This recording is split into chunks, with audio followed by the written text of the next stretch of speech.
Disposición de asistir a ese espacio. Ministro, bienvenido, ¿cómo le va? Si puede bajarle un poquito el micrófono. Eso. ¿Qué tal, Fabricio? Buenos días. Aprovecho antes que nada la entrevista. No es para promoción, sino para entregarle el libro que constituye un poco el resumen de lo que ha sido las mesas de diálogo. Le dejo otro también, por si acaso. Muchas gracias. Muchas gracias. Que lo presentaron la semana anterior. Bueno, también le voy a preguntar de esto. Pero, primero, ministro, gracias. Primero lo primero. Venir acá. Gracias por estar acá. Gracias a usted, Fabricio. ¿Qué ha pasado en estos 9 días? Y le pregunto concretamente, porque está claro que ustedes tuvieron una visión distinta el lunes de la semana anterior. Sí, es real. Y al martes de esta semana las cosas cambiaron. ¿Qué fue lo que pasó en el camino, ministro Jiménez? Que los elementos se sumaron. Para nosotros, como gobierno, la semana pasada no habían elementos que ameriten una particular preocupación, porque vimos que eran audios con voces robotizadas, que se hacían referencias a cuestiones de vaguedad con conjeturas frágiles. Y lo que hicimos fue decir, bueno, que las autoridades pertinentes investiguen y como siempre iban a tener todo el apoyo, como siempre lo han tenido del gobierno, para indagar lo que corresponde a indagar contra cualquier persona. Pero me da la impresión, perdón que te interrumpa, me da la impresión que en el primer comunicado que sacan el martes de la semana anterior, no dicen eso, o sea, fue un comunicado que parecía una respuesta sin decirlo a lo que publicó La Posta, pero sin responder tal vez con mayor concreción, básicamente citando algo que yo sí defiendo y en lo cual estoy de acuerdo con ustedes. Hablan de que debe primar el principio de inocencia. Yo estoy totalmente de acuerdo y eso lo sostengo siempre, lo dije antes, lo digo hoy, lo diré mañana, pero me parece que no abrieron la puerta para decir, bueno, hay que investigar. Lo que pasa es que los elementos no eran contundentes, eran frágiles. La información de la semana pasada se diferencia del audio que salió este día lunes, porque en el audio del día lunes hay otros elementos. Presumiblemente existe la constatación de una voz de un exfuncionario del gobierno, que es el señor Hernán Luque. Eso tiene que determinarlo la Fiscalía, eso tiene que determinarlo un peritaje. Pero ustedes ya están seguros que es la voz de Luque. Nosotros no estamos seguros de eso, porque igual es una voz robotizada que aparece de un audio en el que tenemos que determinar su veracidad, pero que hay elementos allí, sobre todo cuando habla de unos supuestos 150.000 que se le van a dar mensuales y tanta cosa. Hay elementos allí que merecen ser investigados. Y eso cambia la actitud del gobierno. Aquí en realidad no hay ninguna intención ni de ocultamiento, porque el que nada debe, nada teme. Nosotros no tenemos nada que ocultar, pero sí hay una diferencia de consistencia de la supuesta prueba o de los supuestos audios entre la semana pasada y esta. Por eso nuestra actitud también cambia. Por eso nosotros decimos, no, en este audio hay elementos de este señor que aparentemente sería Hernán Luque y de este otro señor que aparentemente sería este tal señor Cherres, que no ha tenido jamás ningún vínculo con el gobierno. El otro sí fue funcionario, ya no lo es hace prácticamente 2 meses, pero estos son elementos que tienen que ser puestos a consideración de las autoridades para que se esclarezca si es que efectivamente, primero, si son veraces o no, y segundo, si es que acreditan la existencia de un delito o no. Allí no se determina que efectivamente hayan consumado el delito, pero por lo menos hay una tentativa o intención de cometer un delito. Que ya es un delito. Que ya es un delito. La tentativa ya es un delito. Que al menos podría ser acreditado como abuso de confianza. Pero la otra cosa que es importante aquí establecer es que así como un mal ecuatoriano no representa a un país, un mal exfuncionario no es la cara de un gobierno, ni tampoco acredita ninguna supuesta trama de corrupción alrededor de un gobierno. Eso no es verdad. Jamás nosotros hemos estado involucrados en ninguna trama de corrupción, ni tampoco lo estaremos. El presidente ha sido absolutamente claro en eso. Hay un código de ética en el cual es extremadamente celoso, inclusive con los miembros de su entorno familiar, para el uso, por ejemplo, de infraestructura pública. No se diga, pues, de estar inmiscuido en un proceso de administración de dineros públicos, que nosotros no vamos a poder soslayar. Entonces, primero, que pueda haber circunstancias que ameriten investigación, de acuerdo. Que vamos a dar todas las facilidades, como siempre lo hemos hecho, a las autoridades para que esto se investigue, de acuerdo. Que de ahí esto quiera forjarse en una trama para, con intereses políticos, intentar afectar procesos políticos que hoy están en marcha, como por ejemplo las elecciones seccionales del 2023, o como por ejemplo la consulta popular, eso es lo que rechazamos. Pero en un proceso no se puede empezar jamás condenando a las personas ni contando la historia desde el final. Tiene que ponerse la información a órdenes de la autoridad competente y la autoridad debe investigar. Es probable, y para eso están las investigaciones, hay que determinar si efectivamente hay o no una estructura, usted la niega, una estructura de corrupción, pero hay casos de corrupción y hay, por ejemplo, ministro, le digo, yo he criticado esto y se lo digo a usted. Ustedes no pueden seguir sosteniendo que no ha habido corrupción. Tal vez discutamos si hay una estructura, porque para eso tiene que investigarse. Sí, tiene que investigarse. Usted lo niega. Pero sí ha habido casos de corrupción. Este caso de posible corrupción, el caso Danubio del julio del año anterior también es un caso de corrupción del cual nadie habla. Pero mire usted, el caso Danubio, ¿por qué no ha progresado? ¿Usted cree que no ha progresado porque las instituciones de administración de justicia son amigas nuestras? ¿O que hemos llamado a decir? ¿Por qué no ha progresado el caso Danubio? Porque no hay consistencia en el caso, porque no hay pruebas. Porque no hay pruebas, porque solamente se trata, hasta el momento, no digo que no puedan aparecer más pruebas, porque ahora pues las cosas se van desenvolviendo día a día, pero ¿por qué no ha progresado el caso Danubio? Porque no hay consistencia en la prueba, porque son dichos de terceros, porque no hay elementos concretos. Yo quiero decirle algo, yo no estoy aquí para defender a nadie, porque aquí el que ha actuado con corrupción tiene que caer y tiene que pagar sus penas tras la cárcel, inclusive cuando se trata de la tentativa de un delito no consumado, porque hay que ser extremadamente celosos con los dineros públicos. Y como le digo, yo aquí no estoy para defender la acción de absolutamente nadie. El que ha actuado mal, que caiga y que pague sus penas ante la cárcel. Pero tampoco estoy aquí para condenar a nadie anticipadamente y sobre todo sin pruebas ni para afectar la honra. Para eso son las investigaciones. Yo estoy de acuerdo con usted en eso. Hay que investigar. Pero para eso son las investigaciones, hay que investigar. ¿Y por qué no ha avanzado el caso? Que avance, pues. ¿Por qué no ha avanzado el caso? Porque no hay prueba. Es que ese es el problema, no hay ministro. consistencia. El problema es cuando, a ver, empiezan una investigación, hay allanamientos, se convocan los medios de comunicación y de pronto, ¿qué es lo que yo pienso? Le traslado a usted que se juega muchas veces con la memoria corta que tenemos los ecuatorianos porque ya nadie habla del caso Danubio. Y yo digo, si es que no hay nada en el caso Danubio, digan que no hay nada en el caso Danubio. Y no lo hacen. Correcto. Pero eso depende de las autoridades de administración de justicia. También está mal que un caso en el cual no hay pruebas no se declare, ¿sabe qué? Aquí no hay pruebas. Por eso. Esto tiene que cerrarse. Pero eso no lo hacen. Pero eso no podemos hacerlo nosotros, porque no nos corresponde. Eso tiene que hacerlo la justicia, eso la fiscalía, tiene que hacerlo etcétera. la administración de justicia. Pero no lo hacen. Hay elementos que pone la Fiscalía a disposición de la Administración de Justicia y la Administración de Justicia decide, aquí hay caso, se van fulano y mengano a una O sea, usted dice fiscal. que en el caso Danubio no hay nada. Yo no estoy diciendo que no hay nada. Cuando me lo menciona, yo le digo, para mí un caso tiene que investigarse, establecerse y concluirse. Porque también está mal que se agite el agua, que se echen nombres sobre el aire, que se le venda humo a la gente para afectar políticamente al gobierno y que luego no haya nada. En el caso del presidente de la República que presentó el señor Yacu Pérez por supuesta evasión de impuestos, ¿por qué sigue abierto? ¿Por qué sigue abierto, pregunto yo? No tiene por qué seguir abierto. Eso tiene que cerrarse. Si no hay elementos, es tan mal que ese caso siga abierto. Porque la justicia también tiene que dar la cara y decir, aquí no hay elementos, aquí no hay por qué seguir con el caso, ese caso tiene que cerrarse. Ese es el caso, por ejemplo, de la supuesta denuncia, que es un mamotreto de denuncia presentada por Yacu Pérez en contra de una supuesta evasión del presidente de la República, que es quien más paga impuestos de todo el país. ¿Por qué ese caso sigue abierto? Ese caso tiene que cerrarse. Si no hay elementos, al igual que otros casos, tienen que cerrarse también, porque mantenerlos abiertos es también un despropósito y no abona a la construcción de un sistema de justicia que nos represente. Déjeme ponerle otro ejemplo. El entonces ministro de Agricultura, Pedro Álava, denunció el 31 de marzo, hace 10 meses, ante la Fiscalía, un presunto intento de venta de un puesto de viceministerio de Agricultura. Incluso se difundió un video, la Posta me parece que también lo hizo, de ahí se escucha una conversación que piden más de $2 millones por ese puesto. ¿Qué pasó con ese caso, ministro? Ahí sigue abierto también. Y no se determina si es que se determine, si es que hay culpables, que se vayan a la cárcel, que lo investiguen, que determinen, aquí estuvo fulano, mengano y sultano inmiscuidos, esto fue lo que sucedió, aquí están los elementos, chao, se fue a la cárcel. Pero si es que no hay elementos, y si es que fue humo, y si es que fue agitación de las aguas, entonces ese caso tiene que cerrarse. Es así de sencillo, así es como se administra justicia. La justicia no está abierta para siempre y por siempre. Pero de todas maneras no se puede sostener que no ha habido corrupción. O sea, yo entiendo el discurso oficial en el sentido de defender de que no hay una estructura, insisto, hay que investigar. Pero hay que investigar, y lo que sí podemos sostenerlo y lo decimos y lo aclaramos es que el gobierno ni ha participado ni participará en ninguna trama de corrupción. Que en este caso lo que se tenga que investigar, se investigue y que tiene que caer quien caiga.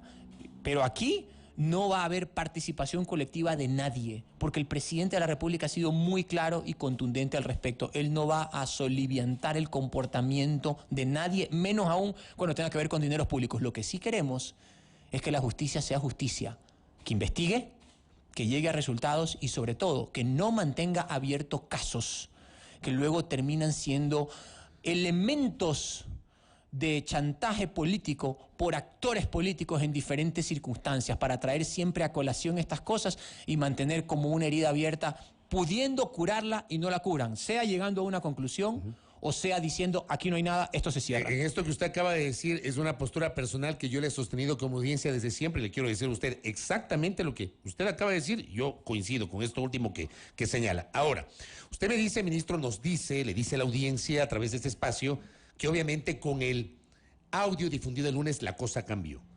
Pero el viernes el presidente ya ordenó al secretario anticorrupción que se active. O sea, mucho antes de conocer esto, ya le dijo el presidente Lasso al secretario anticorrupción, Luis Verde Soto, que active los protocolos de anticorrupción, que empiece a recabar la información. Pero ya lo hizo el viernes. Mi pregunta es, al viernes no se sabía de la revelación de este audio, pero ya el viernes cambió la actitud de lunes o martes. ¿Qué pasó en la semana? Porque nosotros tenemos que igual tomar nuestras acciones. Y usted también fue a la Comisión de Justicia de la Asamblea. Sí, aunque no estuve invitado, usted acudió ahí. Yo acudí acompañando al secretario de la Administración, Iván Correa, quien había sido convocado. Tuvimos una audiencia. Francamente, las pruebas que escuchamos pues nos parecían absolutamente frágiles. Allí él respondió lo que le correspondía responder, yo lo acompañé. Y luego el presidente tomó definiciones para que en cualquier caso, en cualquier circunstancia y bajo cualquier argumento, igual se haga lo que tenía que hacer por parte del Estado. El día lunes surgieron nuevas, en teoría, evidencias que deberán ser investigadas y eso ha meritado también que nosotros también tomemos decisiones. Pero es lo que podemos hacer como gobierno. Nosotros dar todas las facilidades y tomar decisiones como, por ejemplo, no se olviden que fuimos nosotros mismos los que facilitamos esos 3.000 contratos que ahora esa Secretaría Anticorrupción, que está conformada en la Asamblea, que está investigando el tema, que nos parece muy bien, va a poner a consideración de la Fiscalía. Habla del Frente Parlamentario Anticorrupción. Sí, del Frente Parlamentario que lidera el señor Villavicencio. Por supuesto. Y está bien que pongan los contratos a órdenes de la Fiscalía para que se investigue y se audite cada uno de ellos a ver si son consistentes o no, y que si alguien ha cometido irregularidades que caiga también. Nosotros hemos dispuesto el día de ayer la disposición de todos los cargos de los gerentes de las empresas públicas para que se lleve a cabo una auditoría que va a empezar desde mayo, si no me equivoco, es julio del 2021, es decir, básicamente desde que empezó la administración del señor Hernán Luque. También se va a tomar nuevas definiciones que tienen que ver, por ejemplo, con la inclusión de un miembro de la Secretaría Anticorrupción en cada uno de los directorios de estas empresas. Es decir, estamos tomando decisiones y las vamos a seguir tomando, porque estos casos también nos sirven a nosotros para pulir todo nuestro proceso de control de las empresas públicas, ya que no nos interesa que las empresas públicas den que hablar, sino que funcione bien y cumplan para el propósito para el cual fueron creadas. ¿Cuál es el rol de la Secretaría Anticorrupción, que es esta entidad adscrita a la Presidencia de la República y sobre la que uno no tiene claridad sobre hasta dónde puede llegar o qué puede hacer? Es un doble rol, es un rol de decisión y actuación sobre políticas públicas que vayan reduciendo las posibilidades de corrupción en las diferentes empresas y entidades públicas, y también de investigación y denuncia en el evento de que exista, por ejemplo, algún tipo de vínculo con acciones de corrupción en cualquiera de estas entidades. Es un trabajo arduo. El país tiene que ir saliendo de ese hueco llamado corrupción y nosotros hemos tomado decisiones muy claras al respecto. Pero es un trabajo que también toma tiempo porque nada se construye de la noche a la mañana. Y yo creo que también estos momentos sirven para que nosotros también vayamos tomando definiciones que luego se van convirtiendo en políticas públicas, como por ejemplo la inclusión de una persona de la Secretaría de Corrupción, de un miembro de la Secretaría de Corrupción en cada uno de estos directorios, que vaya auditando el proceso de toma de decisiones en cada una de estas instancias.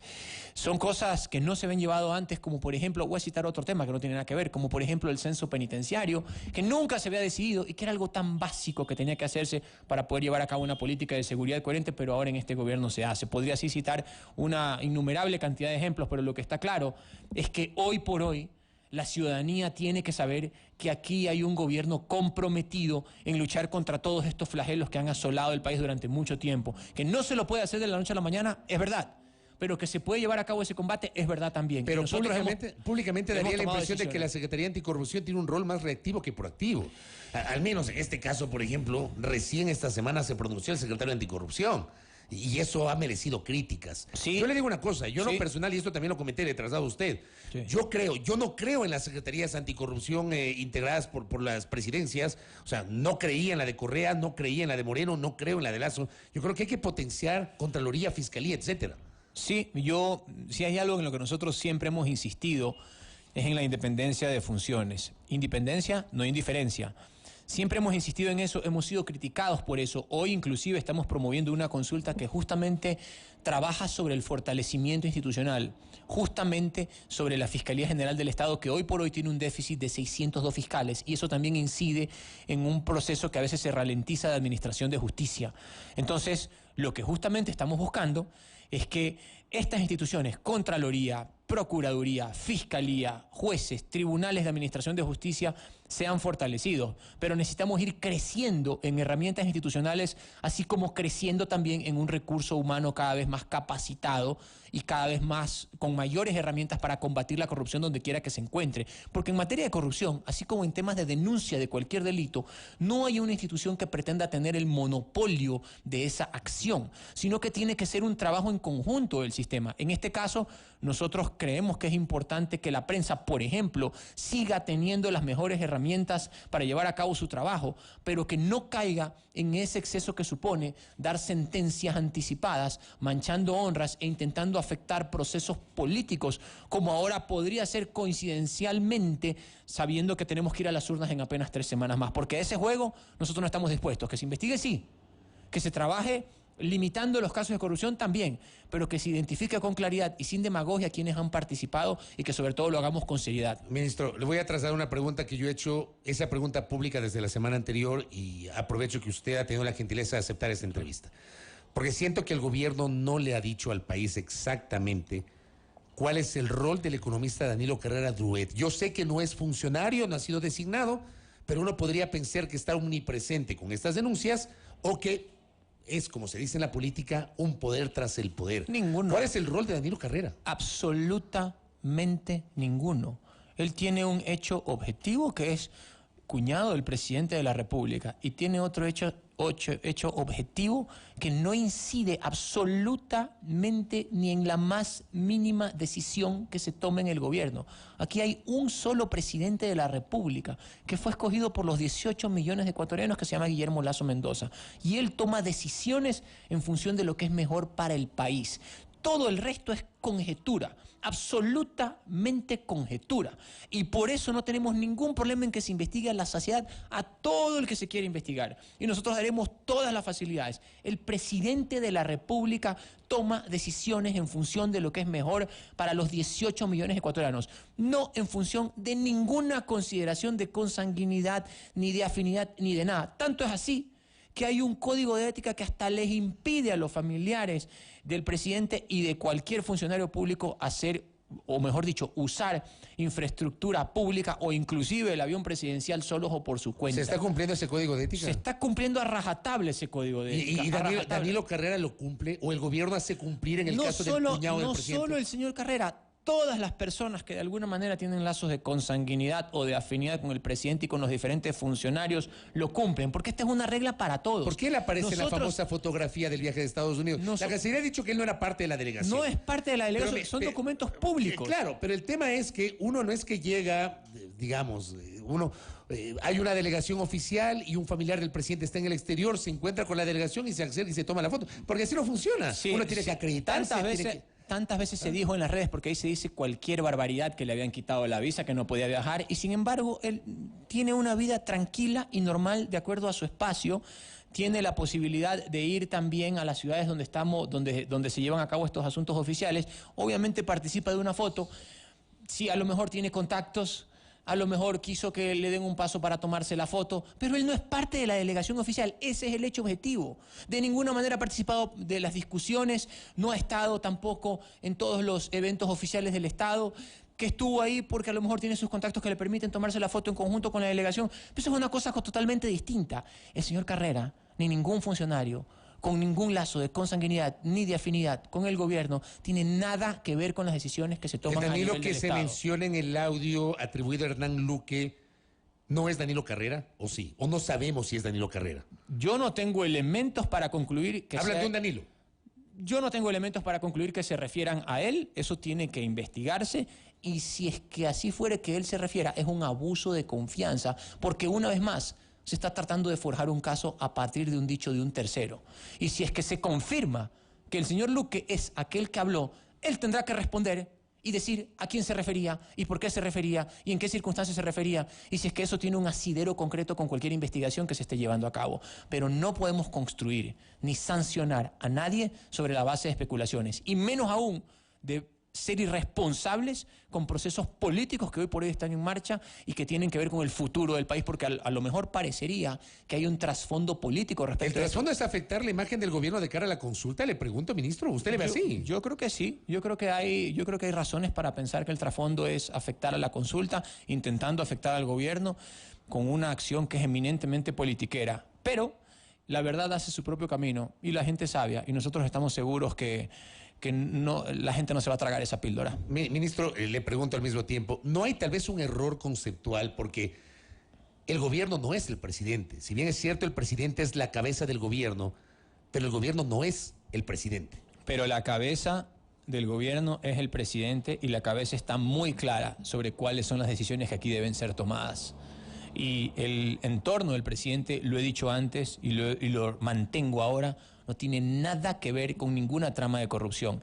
Y así, como lo dije al comienzo, así como un mal ecuatoriano no representa a todo un país, un mal exfuncionario tampoco representa a todo un gobierno. Y aquí no hay ningún gobierno que haya participado, ni participará, ni directa ni indirectamente, de ninguna trama de corrupción. Y si alguien falla en ese mandato de representación del pueblo y de utilización de dineros públicos, tiene que ir a parar a la cárcel. Pero eso debe investigarse y establecerse. Y si es que no hay elementos, debe cerrarse, porque eso es lo justo y lo correcto en un Estado de Derecho. Ministro Jiménez, ayer y el secretario de la Administración, Iván Correa, respondió a una pregunta del colega Lenin Artieda de Coavisa sobre el audio atribuido a Hernán Luque. En ese audio se escucha que supuestamente el secretario de la Administración le enviaba hojas de vida que no correspondían a los perfiles. Claro, el secretario Correa aceptó que le envió una hoja de vida de un almirante para que gerencia Flopec, me parece, pero se habla de que no cumplían los perfiles. Yo decía en mi comentario de esta mañana, a priori no me parece descabellado que un funcionario del nivel a mí de la Administración le envíe una hoja de vida al gerente de las empresas públicas para valorar el perfil.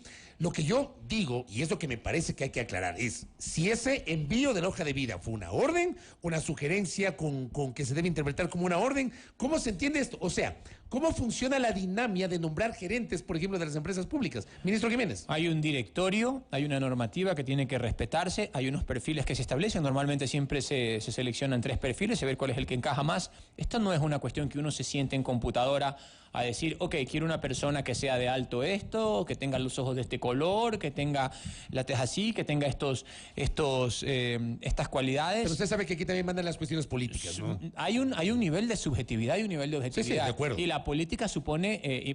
ambas cosas. Ambas cosas, sí. Exactamente, porque ni hay perfiles absolutamente objetivos, ni tampoco se debe escoger perfiles absolutamente subjetivos. Es una combinación de elementos en la cual se combina un aspecto de tecnicidad, un aspecto político y una serie de aspectos que tienen que ver con la función que va a desempeñar. Eso no es perfecto, eso es imperfecto. Y ahí uno va avanzando. Cuando uno detecta que el perfil no es idóneo o que no está cumpliendo con el propósito para el cual fue designado, se lo cambia. Pero el enviar, como fue en el caso del mismo Hernán Luque. El enviar, por ejemplo, esa hoja de vida no significa, me voy a ir a ese extremo, pero por un tráfico de influencias o algo así, le pregunto. ¿Pero por qué? ¿Enviado por quién? ¿Por qué estaría mal enviar una hoja de vida? No, le digo, yo le he comentado, para mí a priori, yo siempre digo que las cosas hay que analizarlas en contexto. Sí. A priori no me parece mal. Lo que yo creo que hay que explicar es si esa sugerencia fue una imposición, fue una orden. No hay imposiciones. El único que decide al final, conforme al ordenamiento jurídico y delega también esas funciones, es el presidente de la República. Solo cuando éramos pequeños nos decían que los bebés llegaban a través de la cigüeña. Por lo tanto, las hojas no es que llegan volando. Cuando éramos pequeños nos decían, sí, los bebés llegan a través de la cigüeña que te los trae de París directamente y te los deposita aquí. Entonces eso lo creímos, ¿no? Durante un tiempito.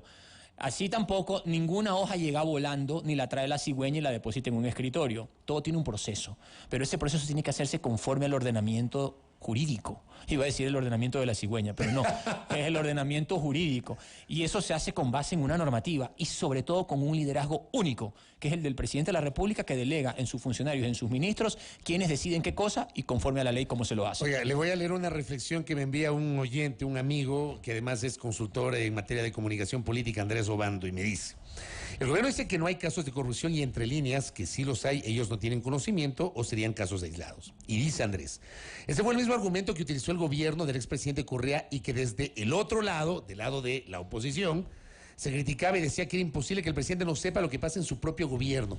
¿Qué le parece a usted esta reflexión? Que me parece válida y por eso se la traslado. Yo le voy a trasladar un número también. A primer nivel del Estado y segundo nivel estamos hablando de 3.000 a 5.000 funcionarios. Esa es la realidad, porque estamos hablando de unos 150 a 200 instituciones públicas. Entonces, primer nivel y segundo nivel, estamos hablando de 3.000 a 5.000 funcionarios. Que hablamos de ministros, viceministros. Ministros, viceministros. Secretarios. Ministro, viceministro, secretario. De ahí para abajo hay todo un universo de decisiones que tienen que ver con funcionarios de tercero, cuarto, quinto, sexto nivel, hasta el último porque tiene que llevar a cabo cuestiones absolutamente operativas. Entonces estamos hablando de un mapa que bordea alrededor de los 20.000 funcionarios. Eso, humanamente, es imposible saberlo todo. Porque no estamos en la película El Gran Hermano donde uno entra a una sala y hay un montón de televisores con un montón de radioescuchas y con un montón de procesos satelitales. Solo en las películas pasa eso, ¿verdad? Entonces no tenemos el suficiente nivel de tecnificación y además sería inconstitucional estar monitoreando hasta cómo respiran las personas. Por lo tanto, eso en la práctica no es posible. Pero sí es posible, primero, un liderazgo claro que lo hay contra la corrupción, que es el del presidente. Si es posible, segundo, un entorno claro que tiene claras las directrices del presidente que no participa en ningún hecho de corrupción, que también lo hay. Y si es posible, tercero, un nivel de ministros en los cuales está muy clara también la directriz de combate a la corrupción, que también lo hay. De ahí para abajo, cuando se producen estos hechos, hay que investigarlos, hay que resolver, hay que decidir, pero no se lo puede hacer elevando un sainete ante la opinión pública para afectar procesos políticos. Tiene que hacerse con responsabilidad. Y además, a nosotros nos interesa que la prensa lo haga. Porque nosotros no nos vemos como enemigos de la prensa. La prensa no es nuestro enemigo. La corrupción es nuestro enemigo. Pero las irresponsabilidades también deben combatirse desde la narrativa. Porque como dice la frase esa que tiene el diario El Universo, que un Estado puede ser conmovido por lo que la prensa diga, pero puede desaparecer por lo que la prensa calle, es también algo que nosotros hemos interiorizado. Nos toca venir a establecer cuáles son los puntos sobre las IES y a combatir lo que creemos una narrativa equivocada que puede afectar los procesos futuros del país, pero de ninguna manera vamos a tratar de tapar el sol con un dedo y decir que aquí no ha habido nada, porque todo tiene que investigarse. ¿Por qué salió Hernán Luque? Porque sus niveles de competencia ya no eran los idóneos. Y él decidió renunciar. A ver, ¿cómo es eso? ¿Cómo es eso? Simplemente que no nos parecía que las empresas estaban dando los resultados que el gobierno esperaba en términos de avance de esos servicios públicos. O sea, le pidieron la renuncia, no es que él se fue porque quiso. No, esto no es que se produce de la noche a la mañana y alguien se levanta, pone su pie fuera de la cama y dice, ay, la verdad que no estoy cumpliendo con mi trabajo y por lo tanto renuncio. Esto se da en un periodo de tiempo en el que dice, bueno, se están cumpliendo con estos índices, no, bueno, ¿qué se está haciendo aquí? No, tampoco. Bueno, ¿qué se va a hacer en lo de acá? No, todavía en esto no hemos podido avanzar. Entonces se va acumulando un nivel de satisfacción o insatisfacción mutua en el que hace que a veces los funcionarios digan, ¿sabe qué? Bueno, está bien, en este caso renuncio. No es que hay una indicación de si renuncia o se lo renuncia. Él renunció porque él quiso. Pero esto tiene que ver con un trabajo, con una evaluación, con un monitoreo de índices y que obviamente permite ir tomando decisiones a veces por parte de los mismos funcionarios, a veces por parte del gobierno. Pero entonces sí le pidieron la renuncia. No, no se le pidió la renuncia, él renunció porque él quiso, pero es evidente que nosotros consideramos también que era posible encontrar mejores perfiles para ese puesto. Correcto, ministro, y antes de que se me vaya, dejando ese tema de lado que nos ha concentrado, le quiero comprometer para que me vuelva a visitar, que me ha costado que usted me acompañe y finalmente accedió a que me acompañe. No, a propósito de este libro que me ha dejado, que ya lo voy a revisar, Los diálogos, el camino del encuentro. Y yo esto le he dicho públicamente, usted frenteó los diálogos, usted, no lo hizo el presidente. Por indicación del presidente. Pero yo sí creo que el presidente debe haber estado al menos al inicio y al final. En temas de administración de cosa pública. ¿Usted estuvo ahí al frente? Sí, en temas de administración de cosa pública yo cumplo las órdenes del presidente. ¿Por qué no estuvo el presidente en los diálogos, o al menos en el inicio y en el final? Porque tiene un ministro de gobierno que tiene que encargarse de eso, pues también por eso me paga el sueldo el pueblo ecuatoriano y por eso yo también estoy a órdenes del presidente. Sí, pero también hay un tema, digamos, simbólico, la presencia del presidente, porque sí, la firma del acuerdo. Sí, pero el presidente... O por la distancia con ISA, con Unidas, sí será esto. Eso ya también es un aspecto subjetivo, pero en ese momento consideramos que la persona que tenía que frentear los diálogos era el Ministerio de Gobierno. Yo lo hice, es mi responsabilidad con el pueblo ecuatoriano, lo hice a mucho orgullo. Creo que nosotros estamos en el proceso de construcción de un nuevo pacto social. Hay voces que dicen que no, que cómo es posible que acordemos con los indígenas y que mejor no acordemos nada y que es irresponsable acordar. Está bien, yo los entiendo, porque esa es la visión que ellos tienen del país. Pero nosotros tenemos una obligación y tenemos una responsabilidad por las cuales nos eligieron en abril del 2021 y tenemos que cumplirla con creces. Y lo que ha anunciado ISA en los últimos días, que dice que no se han cumplido los acuerdos, porque por ejemplo en el tema minero no se han cumplido. Por eso es que aquí hay un libro que deja por escrito cuántos acuerdos son, cuántos desacuerdos son, porque nosotros aquí no estamos tratando de venderle a nadie nada. Son 218 acuerdos, 44 desacuerdos y el proceso de cumplimiento hasta con una semaforización. No existe incumplimiento en el sector minero. Lo que sí hay es combate a la minería ilegal. Y eso no lo dice él, que tiene que decirlo también. Nosotros vamos a combatir la minería ilegal. Y también lo que tiene que quedar claro es que el Estado no puede renunciar a la potestad legítima que le compete de trabajar dentro de su territorio, porque nosotros no podemos permitir la construcción de estados dentro del Estado. Un Estado que hace eso promueve el caos y promueve la violencia. Y nosotros no podemos promover ni el caos ni la violencia. Tenemos que tener injerencia sobre todo el territorio, tenemos que controlar las acciones que no estén conforme al ordenamiento jurídico, pero tenemos que actuar con transparencia, con buena fe, como siempre hemos actuado, y sobre todo respetando nuestros acuerdos, que es lo que hemos hecho. Ministro, gracias por el tiempo. Fabricio, gracias a usted. Muy amable.